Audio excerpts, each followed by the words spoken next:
All right, thank you for attending the apartment open house for this year. We are recording so that we can post this video to our YouTube channel.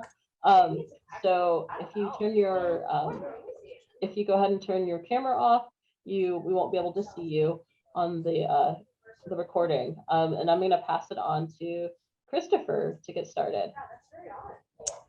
Welcome to the 2022 apartment open house for Housing and Food Services Housing. My name is Christopher. I'm one of the assignment coordinators here at the Student Services Office over in Lander Hall. And I use he, him, his pronouns.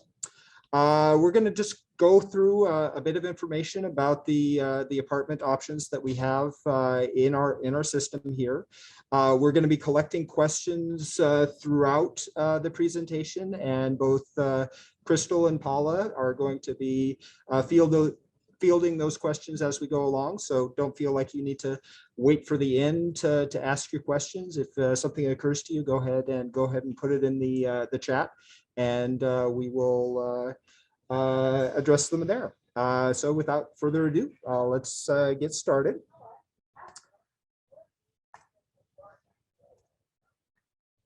All right, so we believe that our apartments are, a very good thing for the student body. There are lots of perks with, transitioning out of a residence hall style living situation into an apartment style residence, whether you choose to apply for a 9 or 12-month agreement. All these communities are open during winter break. So if you are an international student and don't, or from some other part of the country and don't plan to go home during the breaks, this is a good option that will cover you throughout. You have access to all the resources of UW, during their open hours. So there's housing and food services resources like gyms and dining facilities and maker spaces, but also the broader campus resources. So it's a lot easier to study at the library to the wee hours if your bed is just a few blocks away versus miles away. Parking is available in all of our apartment communities. It is managed by transportation services for most of our residences. We manage the lot over at NORDHEIM Court, which is one of our buildings down by the University Village Shopping Center. One thing that makes us unique among apartment communities here in Seattle is our price is all inclusive. If you're looking for an apartment off campus, keep in mind that things like Wi-Fi, electricity, water, sewer, those are probably going to be additional charges that you're going to have to budget in and remember to pay and whatnot. With us, all these charges are included in your monthly or quarterly rate. So you can use your financial aid directly to pay for those, or pay them directly to us in whatever manner you choose to, and you're done. You don't have to worry about making additional payments. And someone has clearly been making. I mentioned earlier that we have both 9 and 12-month agreements for our housing.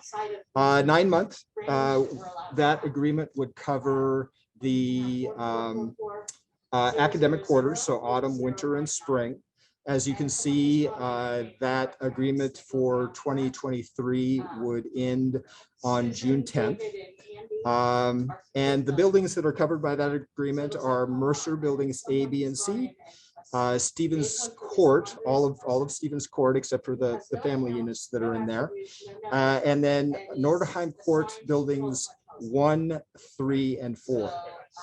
The 12-month agreement is available for students that either, have a desire to be here year-round, or want to want to have a full year experience and, potentially sublicense their spaces to another student over the summer if they happen to not be in the area during that quarter. CEDAR Apartments is our main undergraduate apartment building. NORDHEIM Court buildings 2 and 5 through 8 are on the 12-month agreement. And then MERCER D and E are graduate-only apartment buildings. Now, there is a slight error in our 12-month agreement slide here. The 12-month agreement for 22-23 actually goes from September 11th to August 19th, not 29th. So keep that in mind. We do have an option for students who renew for a subsequent year to remain in residence between the two agreements on their returning resident application, but this agreement is actually until the 19th if a student is not continuing with us for the subsequent year. So gender inclusive and mixed gender, those are two programs that we're pretty proud of here. It gives students additional options for living. Now, gender inclusive housing, that is a deeper commitment to a housing style that was designed to support the LGBTQ community. So it does require a commitment statement. You do not need to, find a mutual roommate. If you want to participate in the program, we will pair you with roommates that have also made the commitment. But everybody that's going to be assigned to one of those rooms is going to have accepted the commitment. Now, gender inclusive housing is only at this point in our 9-month residences. It's not in our 12-month residences, but both 9 and 12 have mixed gender options. So what this means is we don't look at the gender market at all when we're making a mixed gender assignment. So it doesn't mean in a 4-bedroom apartment that 2 beds are for men and 2 beds are for women. If 4 guys decide to choose a mixed gender apartment, then that's who's in there. If it's 2 and 2, that's fine too. But this allows our students additional flexibility to live with people that they are more comfortable with. There is no commitment statement. You can live with your best female or male friend as you prefer.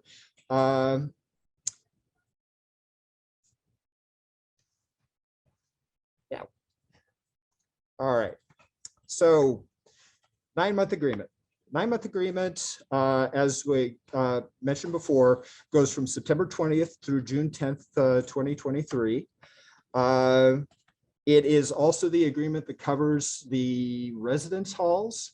So if you're not sure whether you're going to want to go into an apartment or get a residence hall space, ultimately, depending on what's available, you would definitely want to apply for the 9-month agreement, just because when you get to the room selection portion, that's going to give you maximum flexibility to choose different styles of residences that way. Stevens Court Apartments is by far our most popular apartment building. It features single bedrooms and shared apartments. There are both 4 and 6 bedroom options. And as with all of our apartment communities, dining is optional. So you can choose any of the dining levels that are available in the residence halls.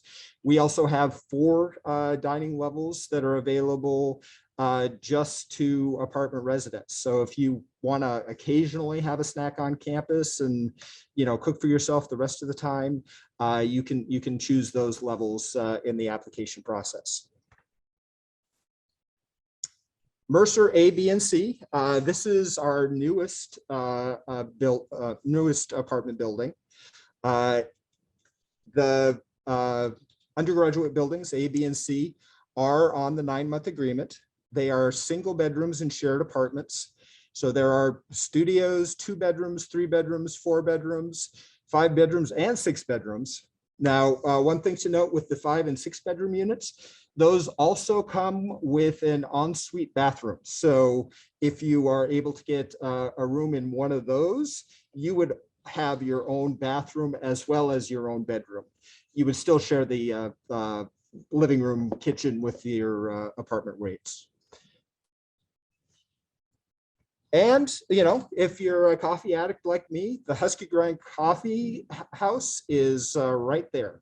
Not only do they have the coffee shop, but our roastery for housing and food services is also located in Mercer Court, along with a spectacular garden that we actually feature food in our dining facilities that's grown right there at Mercer. NORDHEIM Court Apartments is located on the other side of campus, down by the University Village Shopping Center. It is very close to a couple of great supermarkets, QFC and Safeway, you know, and all the shopping options in the University Village.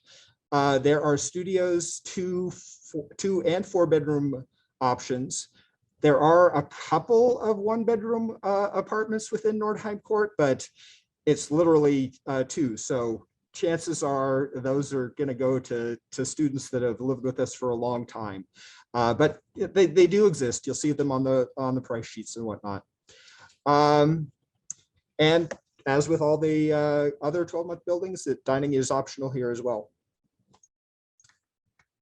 The 12-month agreement is, again, a great option for students that are planning to be here year-round. And as I mentioned earlier, it is the only agreement where if you're going to be away from campus for a quarter, you can sublicense for up to 1 quarter out of the agreement to another qualified University of Washington student. Most choose summer quarter for that option, but it is not unheard of to have students sublicense their room during winter quarter or spring quarter as they're attending a study abroad program. CEDAR Apartments is our primary building for undergraduate students. It offers studio, 2 and 4 bedroom apartments. Dining, again, is optional here. And it is across the street from Elm Hall, where Fitness Center West is located. So if you don't want to go all the way over to the IMA to work out, Fitness Center West is a great option that's really close by. The 12-month NORDHEIM Court Apartments are in buildings 2, 5 through 8. These are split per apartment. So we have a few apartments that are for both graduate students and undergraduate students together. But for the most part, when you go in to choose, you'll know if an apartment is designated for graduate students only or undergraduate students only. We also have the same mix of mixed gender and single gender units in these apartments as well. And you know, this apartment building is literally across the street from the bus line that comes directly into campus. So even though it may be a little bit further walking distance from the main campus building, it's still incredibly easy to get back and forth to the academic buildings when you need to. Mercer Court D&E are buildings exclusively for graduate students and professional students. So we do not assign undergraduate students to that building at all. And it's a very similar configuration to the apartments we talked about on the 9-month side for undergraduate students. Single bedrooms and shared apartments, studios, 2, 3, 4, 5, and 6 bedroom options. And like I mentioned earlier, Husky Grind is right there. Now, we have 2 additional buildings that are within our public-private partnership. What that means is we University of Washington and Housing and Food Services own the buildings, but we work with a company called Blanton Turner to do the leasing and day-to-day management and maintenance for these facilities. These are Commodore Duchess and Radford Court. Commodore Duchess is located on 15th, directly across the street from Red Square. So closer to the campus core than many of our other residences. Radford Court is a bit further away. It is located near Magnuson Park. There is also a bus line that runs out there, so very easy to get there. It's also on the Burke-Gilman Trail, so easy to get back and forth that way as well. And if you do choose to bring a car, that is 10 minutes away by automobile. It's also the only community within our system that allows pet cats and dogs. So if you're planning on bringing a pet to campus, that is an excellent option. And I can tell you from personal experience, the dog park at Magnuson Park is one of the best Seattle has to offer. Commodore Duchess features studio and one-bedroom apartments. They do give a priority to graduate students, but they also assign married couples and undergraduate students as spaces available.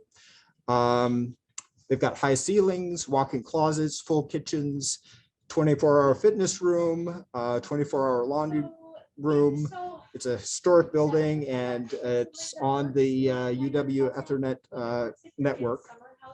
Now, with both Commodore Duchess and Radford Court, these apartments do not come furnished. So you will need to take into account, based on what you're looking for, that for Commodore Duchess and Radford Court, you will need to provide your own furniture. It's not going to be there at the time you move in. Radford Court features 1, 2, and 3-bedroom apartments, and it's open to a lot of different configurations. It's the one community within our system that we could actually lease to private citizens as well as UW affiliates. I mentioned earlier that it's pet friendly.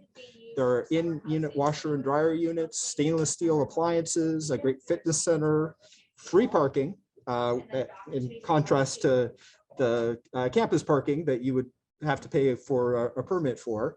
Community lounge, they got a pea patch, and walking distance to Magnuson Park. Now, the monthly rates for the 2 communities are listed here. Now, these will vary based on the specific floor plan that you choose and location in the building and things like that. But if you contact the management for either of these properties, they'll be happy to walk you through the options and help you choose an apartment that is right for you. Housing rates for our on-campus are listed as follows. So for our 9-month rates, we charge all of our 9-month residences on a quarterly basis. So more or less every 3 months, you'll be billed for another quarter for your housing and dining.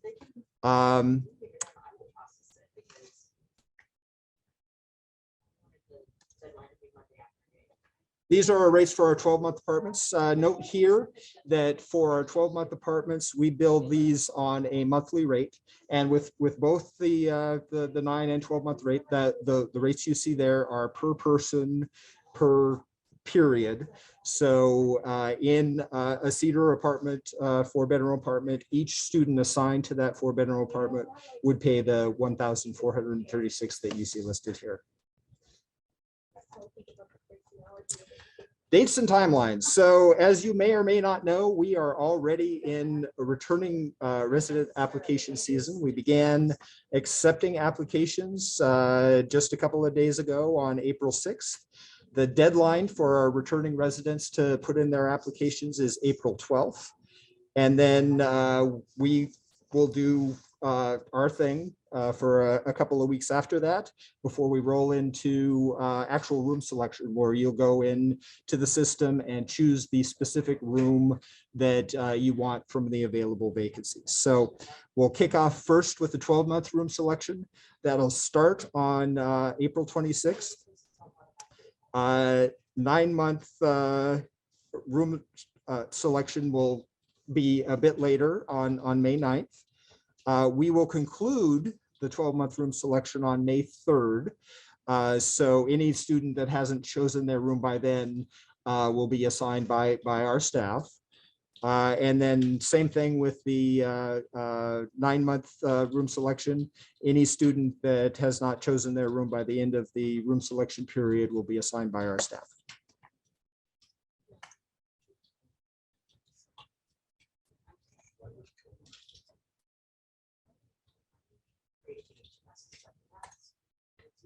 All right, so a lot of people ask, hey, I'm not sure if your apartments are right for me, or I'm looking for a specific floor plan and I'm not sure.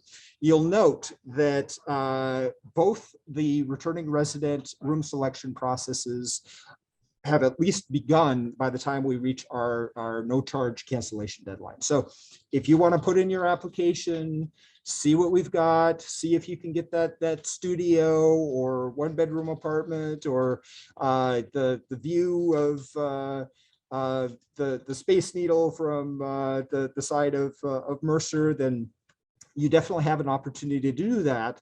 And then if you choose to cancel your application without any fee associated with that. After that May 15th date, we do impose a cancellation charge. We will take that out of the prepayment that you make at the time of application, or the deposit if you're a current resident. But that does progressively get higher as the summer progresses. Once the agreements begin, well, at that point, you will owe 100% of the charges in addition to losing that prepayment. So you definitely want to make a decision to cancel before that date if you're going to do that.